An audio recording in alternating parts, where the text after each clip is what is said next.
Physios are nice, and it's killing our profession. Written by James Horner.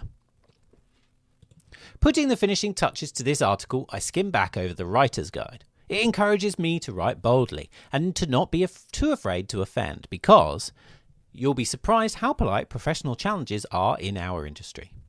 We are a caring bunch, and this is exactly the problem. 3 years into my physiotherapy career, I rotated onto an orthopaedic ward and attended the morning trauma round. It's a cramped office in a quiet and worn-out section of the hospital.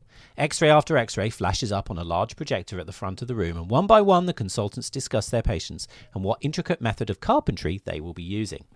It starts smoothly. There are not many questions, and this silence appears to be taken as consent to continue by those presenting. But case 5 is different.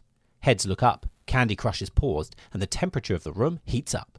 Multiple consultants pile in, questioning and attacking the proposed management. The presenter fights back. I've managed dozens of like this non-operatively. Look at the posterior fragment. If this was your ankle, you'd fix it. The displacement is minimal. That's nonsense. If this displaces further, that's on us. And if it gets infected, that's also on us. I catch the eye of an OT and we share a nervous wince. The nonsense comments seem to cross a line. However, a few minutes later, the meeting ends, and instead of any awkwardness or anger, the same consultants who were tearing chunks out of each other minutes before leave together, talking about the Six Nations score at the weekend. Not one hard feeling between them, and I thought it was brilliant. Only weeks before, I had been on an MSK outpatient rotation where one of our more experienced Band A's had been training for a half marathon and developed some hamstring pain.